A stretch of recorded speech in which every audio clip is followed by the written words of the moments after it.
दोस्तों मुझे लगता है कि स्ट्रेंजर थिंग्स के लास्ट सीज़न में हो सकता है कि विल बायर्स हमें आखिरी बार देखने को मिले, यानी कि उसका कैरेक्टर हो सकता है कहानी में ख़त्म हो जाए। क्यों?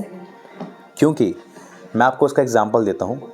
सीज़न 1 के स्टार्टिंग में जब हम देखते हैं कि सारे दोस्त साथ में बैठकर गेम खेल रहे थे, तो उस गेम में उसके बाद जब वो सबके सब एक-एक करके अपने अपने घर के लिए निकलते हैं, तो वहाँ पे जब सब अलग-अलग निकल जाते हैं तो एंड में बचते हैं विल, डस्टिन और माइक।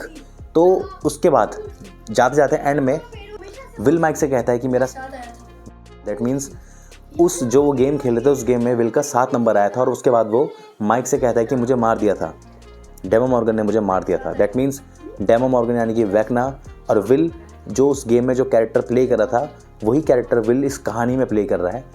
तो ये एक तरह का कह सकते हो कि दोस्तों एक तरह का ईस्टर एग है कि विल माइक से कह रहा है कि डेमो मॉर्गन मुझे मार देगा। दैट मीन्स 90% पॉसिबिलिटी है इस बात की कि विल हमें लास्ट सीज़न में हो सकता है अंतिम बार दिखे और उसकी कैरेक्टर की आर्क वेक्ना के साथ ही ख़त्म हो जाए।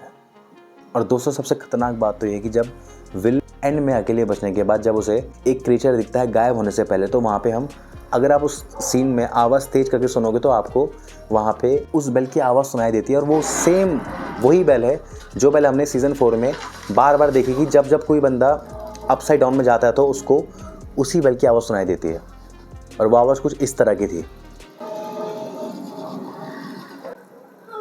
दैट मीन्स दोस्तों आप समझ सकते हो कि उन्होंने सीज़न 1 के स्टार्टिंग में ही हमको कितना बड़ा रेफरेंस दिया था कहानी के लिए आगे का। तो विल वो पहला इंसान था जिसके साथ वेक्ना ने वो बेल वाला खेल खेला, और उसके बाद उसको वो अपनी दुनिया में लेकर गया। अब देखना है कि विल के साथ वेक्ना ने क्या सच में गेम खेला था या फिर वो सब कुछ उसके साथ इत्तेफाक से हुआ। ये हमें सब कुछ पता लगेगा सीज़न 5 के, मुझे लगता है शायद से क्लाइमैक्स में ही पता लगेगा, क्योंकि स्टार्टिंग में तो वो इन चीज़ों को नहीं दिखाएंगे। मे बी, लेट्स सी, देखिए दोस्तों क्या होता है।